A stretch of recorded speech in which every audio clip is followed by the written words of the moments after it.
everyone and welcome back to my channel. Today is going to be a tutorial from one of the pieces from my Christmas Piano Book 2. So this is the Christmas Piano Book 2 and it is a follow-on from the Christmas Piano Book 1 that I released a couple of years just previous to this, and it is available to download from my bookshop, which there'll be a link coming up here, or I'll put a link in the description directly underneath this video. This book contains 10 easy traditional Christmas pieces that have all been arranged for the beginner pianist. The link to purchase this securely from my online shop will be directly underneath this video, along with some other information about the book and also the link to purchase Piano Book 1 if you don't already own that. So this is a download only book. There is nothing physical to send out or ship out. This is just simply something that I have just printed off on my printer at home, and then I've just bound it together. So once you've got it, you can either use it on your tablet or your computer, your laptop, whatever you've got, or you can take it to a local printers and print it out. So without any further ado, let's get on with the tutorial.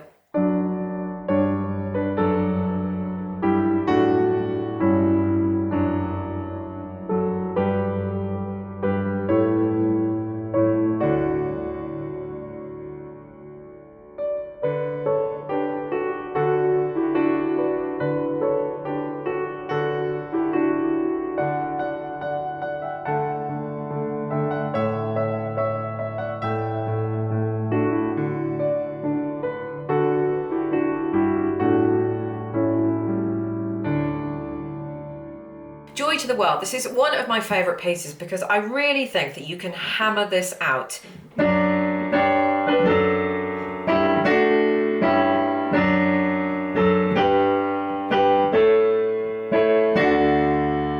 I think you can have a lot of fun with this. I think this probably looks a lot more difficult than it actually is. So we're going to break that down in just a second.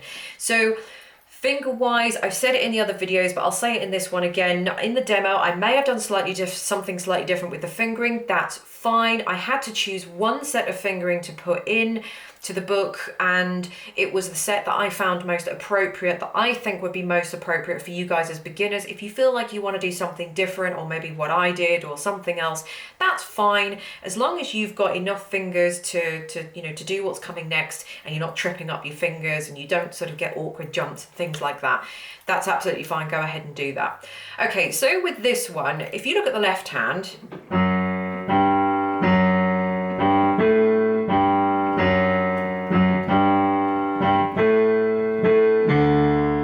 so if you notice, I've kept it all octaves, nice and easy. It just looks very complicated because you see 4 sets of notes, 2 in the left and 2 in the right. The right hand has some sort of harmony notes, but the left hand, to keep things quite simple, I've just kept it mostly to octaves. So if you just take out that right from the start, it's not too bad. It looks like it's worse than it is, but it's not. With the right hand, so that first part there, you've got the D the same. So all of a sudden, those first 4 notes don't actually look quite as scary as you might have thought, because you're only moving these top 3 fingers here. And then when you move on to the next part,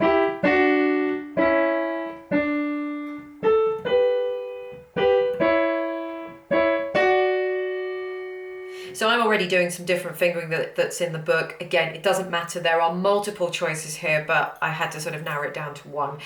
Just watch out for those C sharps. They did catch me out the first time I actually played this. We're all human, but if I go from the beginning, it's very tempting to do that. So watch out for those.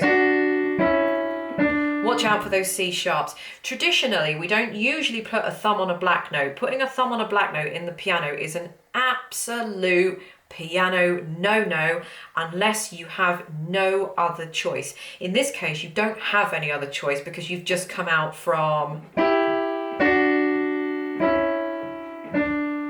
So trying to do something else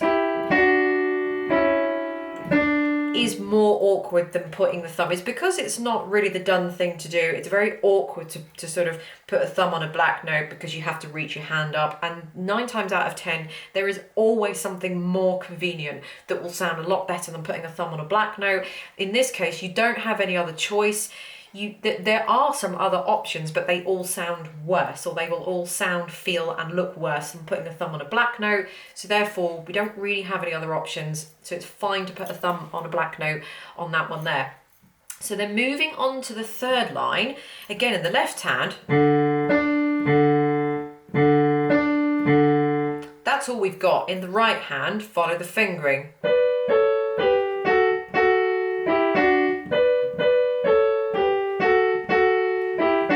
So you're going to have to practice. So you don't really have any choice there either, but if you keep your thumb on that G, so at least you get a little sound of something whilst you move your fifth and third finger. Keep the thumb on there, but you have to move the 3, obviously, because there's no other way you can twist your hand round. Okay, then moving on.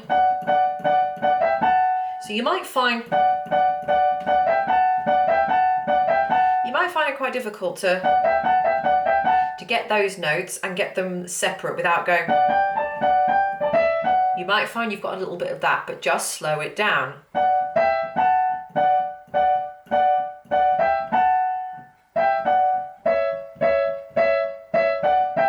So again, you could even practice doing something like that. Again, if you are a beginner, complete beginner, you're not used to doing this, you'll find that your fingers won't want to do that. But again, this is the whole point of learning all this. We're learning something new and we're progressing on. So just slow practice until you can do that. And then that just brings us to the end.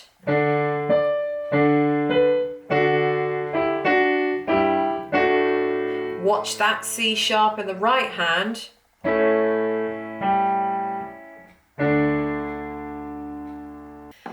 And that is pretty much it. So I hope you really enjoy playing this. Like I said, it's one of my favourites in the book, just because I think once you've got this all going and you've got it at a nice kind of good speed, I think this is going to sound really good. And you can repeat it as many times as you like, however you want to kind of arrange these pieces within this arrangement.